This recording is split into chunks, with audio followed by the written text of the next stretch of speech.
Good afternoon, D&D TikTok and barbecue TikTok and beyond, and welcome to Roll for Barbecue.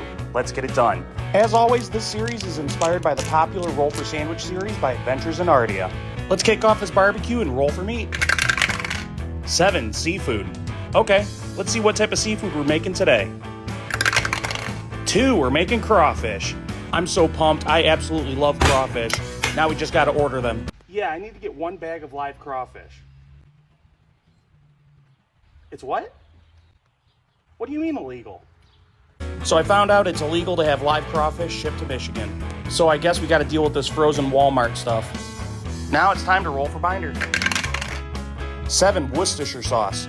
Okay, you got to definitely use the sauce that you like. We're using Bear Burton's W sauce today. And now it's time to roll for rubs.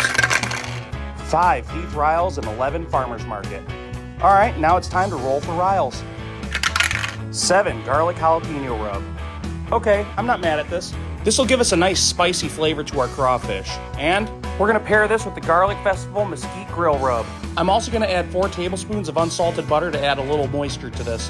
Then you're gonna tie up your bag, give it a good shake, and of course you gotta give it a slap for good measure. You know, just like that. And now it's time to roll for char griller. 6. Dealer's Choice. Okay, we're gonna be cooking on the Char Griller Dakota. We're going at 350 degrees Fahrenheit for 30 minutes. And after 30 minutes, this crawfish is done. Now it's time to have some wild magic. 15. Loaded potato. Okay, so yeah, we're gonna put this on a baked potato. Now what constitutes a loaded potato?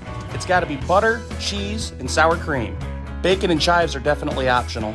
So we have our baked potato split open. We're gonna throw it into a bowl and add our butter. Then we're gonna throw on some shredded cheese. We're using some shredded Colby Jack cheese. And this is where I realized I ran out of sour cream, so we're gonna go ahead and throw on some parsley instead. I'm really not on my game today, but now it's time to peel these crawfish and throw them onto this baked potato. They smell great, but they look kind of questionable. I really do prefer live crawfish, so I'm not a fan of pre-cooked crawfish. Now click those tongs, it's time for the D20 sauce roll. 9. Garlic Parmesan. Okay, we're gonna be using some Guy Fieri garlic Parmesan chicken wing sauce. This potato is done and it's looking kinda, well, questionable. So I can't imagine this would be bad. I'm more worried about the flavor of the crawfish because they are frozen. So, here we go.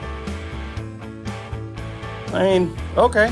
It's not terrible, but I definitely prefer the live crawfish. I thought this potato was gonna suck without having sour cream and bacon, but it's not half bad. I think if we added it, it would add a lot more flavor to this potato. I think the garlic Parmesan really holds everything together, and it really balances well with the seasonings. It's not my ideal baked potato, but it'll do. So we're gonna give this one a 6.3 out of 10. We're gonna call it the Crawtater. And just like that, that's episode 47. Be sure to like, follow, share, and subscribe, and as always, we'll see you at the next barbecue.